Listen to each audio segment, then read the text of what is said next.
तो दोस्तों जैसा पिछला एपिसोड कमाल का था, उससे भी ज्यादा कमाल का नेक्स्ट एपिसोड होने वाला है। तो इस वीडियो में हम उसी एपिसोड के प्रीव्यू को एक्सप्लेन करने वाले हैं। तो जैसा कि अभी तक के हमने देखा था, टिंगर को पगोड़ा में डालकर वांग ने अपने पास रख लिया था, लेकिन इसी वजह से सारे के सारे लोग उसको घेर लेते हैं ताकि उसको मारकर वो इमॉर्टल स्वॉर्ड को हासिल कर सकें। चेनमिंग अपने लाइफ और डेथ की आर्टिस्टिक कंसेप्शन की पावर का इस्तेमाल करते हुए उन सभी के साथ फाइट करता है और कुछ को तो उसने मार भी गिराया था, लेकिन जब वो वहाँ पर बहुत सारे लोग आ जाते हैं तो सुन टाइप पहुंच जाता है जो अपनी पावर का इस्तेमाल करते हुए सभी को सबक सिखाता है और एक एक करते हुए उसने सारे के सारे लोगों को मार डाला था। साथ ही सुजाको प्लैनेट में पूरी तरफ चर्चा फैल गई थी कि कोई शेंग न्यू नाम का बंदा है जिसने रेड बटरफ्लाई का हाथ काट दिया। तो सभी उसको ढूंढ रहे होते हैं। तो अब प्रीव्यू के हिसाब से जैसे ही वो मास्टर और उसके डिसाइपल आगे बढ़ रहे थे, वहां पर वांग पहुंच चुका था। उसने इतनी खतरनाक एंट्री मारी थी कि वो मास्टर और उसकी जो डिसाइपल थी वो दोनों हैरान रह जाते हैं कि आगे ये है कौन। इसकी एंट्री तो बहुत ज्यादा खतरनाक थी, ये बंदा भी मुझे काफी ज्यादा पावरफुल लग रहा है। उनको नहीं पता था कि ये वही शेंग न्यू है जिसके चर्चे फैले हुए हैं। वांग यहाँ पर उन दोनों से कहता है कि देखो, मैं यहाँ पर ना अभी अभी आया हूँ सुजाको प्लैनेट के अंदर, तो मैं ये जानना चाहता हूँ कि यहाँ पर कुछ बड़ा हो रहा है क्या, मतलब कि कोई हलचल वगैरह फैली है या नहीं फैली है। तो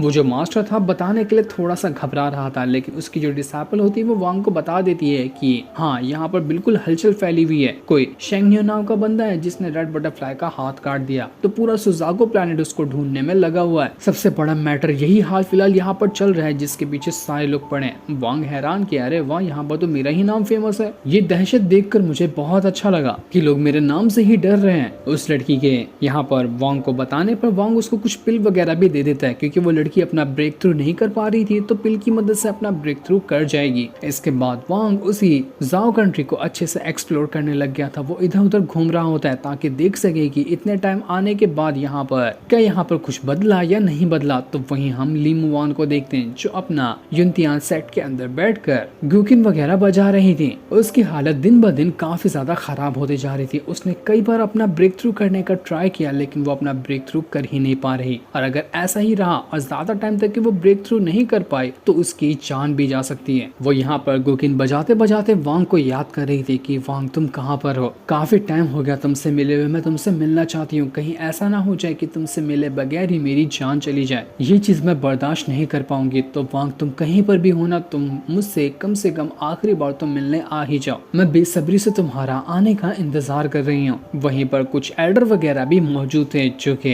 इसे युनतियान सेट के एल्डर थे। वो ली मुआन से कह रहे होते कि आपको ना ये गुकिन नहीं बजाना चाहिए, आपको आराम करना चाहिए, आप काफी ज्यादा थक चुकी होंगी। ली मुआन ने पिछले कई बार अपना कल्टीवेशन में ब्रेक थ्रू करने की कोशिश की, लेकिन हर बार वो फेल होती थी। उसने इतनी बार ट्राई कर लिया था कि अगर उसकी जगह कोई और इंसान होता ना तो वो कब का मर चुका होता, लेकिन हर बार ली मुआन ट्राई करती है और हर बार खुद को जिंदा बचाने की कोशिश करती है ताकि कम से कम वो वांग को आखिरी बार देख लेना, तो उसके बाद वो मर भी जाएगी तो भी कोई फर्क नहीं पड़ेगा। लेकिन वो वांग को देखे बगैर तो मरना बिल्कुल नहीं चाहती। वो जो एल्डर वगैरह आए थे वो ली मुआन को ये भी बताते हैं कि अचानक से कोई एक ऐसा कल्टीवेटर है जो यहाँ पर पहुंच चुका है और रास्ते में आने वाले जितनी भी इंसेक्ट है ना वो उन सभी को बर्बाद करते जा रहा है। उसके पास न जाने किसी तरह की इंसेक्ट की पावर है, तो वो जिस भी सेक्ट में घुसता है वहाँ के हर एक मेंबर के अंदर इंसेक्ट डाल देता है, जिस वजह से वो इंसेक्ट उस इंसान की कल्टीवेशन पावर छीन लेते हैं। इस वजह से वो जो कल्टीवेटर सबको बर्बाद कर रहा है वो पावरफुल बनते जाता है। अब तक ये उसने 12 सेक्ट को बर्बाद कर दिया और उसके रास्ते में अगला नंबर हमारे ही सेक्ट का है। वो किसी भी टाइम यहाँ पर आता होगा हमें मारने के लिए। हाल फिलहाल हमारे पास ऐसा कोई बंदा नहीं है जो हमें उस कल्टीवेटर से बचा सके। काश ये जो बंदा फेमस वाला शेंग न्यू नाम के चर्चे हर जगह चल रहे हैं वो हमारे सेट का मेंबर होता।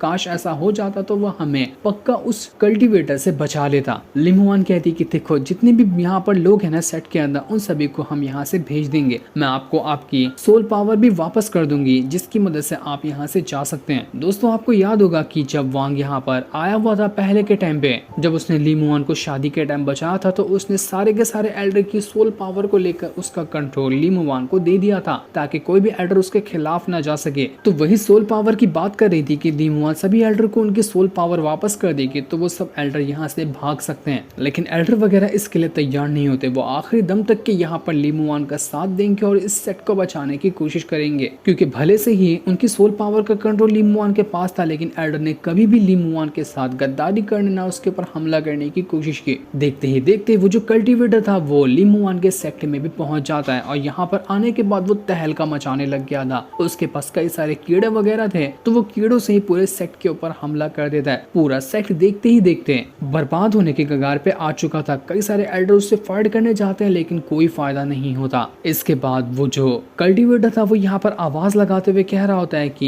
युनतियान सेट की जो भी मास्टर है ना उसको बाहर बुलाओ, मैं उससे बात करना चाहता हूँ क्योंकि मैंने बहुत सुनकर रखा है कि यहाँ की मास्टर ली मुआन नाम की एक लड़की है, वो इतनी ज्यादा सुंदर है जितनी की सुंदर कोई भी नहीं है, इसलिए मैं उसकी शक्ल देखना चाहता हूँ। तो वो ली मुआन को आवाज लगाकर बाहर बुला रहा था कि जल्दी से बाहर आ जा वरना मैं इस पूरे सेट को बर्बाद कर दूंगा। तो यहाँ पर सेट को बचाने के लिए ली मुआन बाहर निकल कर आती है। जैसे उसने ली मुआन को देखा था उसकी आंखें फटी की फटी रह जाती है कि लोग जो कहते थे वो बिल्कुल सच है, ये लड़की तो इतनी सुंदर है कि इससे सुंदर लड़की मैंने कभी नहीं देखी थी। ली मुआन उससे कहती है कि आखिर तुम यहाँ पर ऐसा क्यों कर रहे हो, हमने तुम्हारा क्या बिगाड़ा जो तुम हमारा सेट बर्बाद करने के लिए पहुंच गए। तो वो कल्टीवेटर कहता है कि मैं तो यहाँ पर हर सेट को बर्बाद करते जा रहा हूँ ताकि मैं अपनी कल्टीवेशन पावर को इंक्रीज कर सकूं। कई सारे सेट को बर्बाद कर चुका हूँ, अब तुम्हारा नंबर है तो तुम्हारे सेट को भी बर्बाद करूंगा, लेकिन हाँ मैं तुम्हें नहीं मारूंगा क्योंकि तुम जैसे सुंदर लड़की मुझे कहाँ ही मिलने वाली है। मैं तुम्हारा सेट को खत्म कर दूंगा और तुम्हें बड़े प्यार से यहाँ से ले जाऊंगा ताकि मैं अपनी दासी बना कर रख सकूं, तुम्हारे साथ मैं खेलूंगा। बड़े दिनों से कोई लड़की नहीं मिली, तुमसे तो मैं अपनी भड़ास निकालने वाला हूँ। उस बेवकूफ को नहीं पता था कि वो किसकी बंदी के बारे में ऐसी बातें कर रहा है। कुल्हाड़ी पे वो पैर नहीं मार रहा था बल्कि कुल्हाड़ी के ऊपर वो अपना सर पटक रहा था ताकि उसका सर फूट जाए। ली मुआन पहले से यहाँ पर काफी ज्यादा कमजोर थी लेकिन फिर भी वो अपने सेट को बचाने की कोशिश करती है। कई सारे एल्डर उस कल्टीवेटर से लड़ने जाते हैं लेकिन सबके सबको वो कल्टीवेटर मारते ही जा रहा था। कोई भी ऐसा नहीं था जो उस कल्टीवेटर का मुकाबला कर पाए क्योंकि असल में ये जो कल्टीवेटर था शायद वो इन्फेंट ट्रांसफॉर्मेशन लेवल पे था जो कि बहुत ज्यादा हाई लेवल का होता है। इसी वजह से वो यहाँ पर सब कुछ बर्बाद करते जा रहा था। यहाँ पर इतनी बड़ी तबाही आई थी तो वहीं वांग जो होता है जो दूसरी जगह पर घूम रहा था उसको हल्की हल्की फीलिंग आने लगती है। उसको ली मुआन की याद भी आ रही थी और उसको ऐसा भी महसूस हो रहा था कि नहीं यार कुछ तो ऐसी चीज है जो बहुत गलत हो रही है क्योंकि सेट के अंदर खड़ी खड़ी ली मुआन जो थी वो वांग को याद कर रही थी कि वांग तुम कहाँ पर हो, जल्दी से मेरे पास आ जाओ, मैं आखिरी बार तुमको देखना चाहती है वरना ऐसा लग रहा है कि इस कल्टीवेटर से लड़ते हुए ना मैं मर जाऊंगी। इसके बाद ली मुआन भी उस कल्टीवेटर के ऊपर अटैक करने की कोशिश करती है लेकिन उसके सारे अटैक कमजोर ही थे। उस कल्टीवेटर को पता था कि ली मुआन इतनी आसानी से तो यहाँ पर मेरी दासी बनने को रेडी नहीं होगी, तो वो सीधा ली मुआन के ऊपर भी अटैक करने की कोशिश करता है कि भाड़ में गई तू, मैं तुझे भी मार डालूंगा। लेकिन जैसे वो उसके ऊपर अटैक कर पाता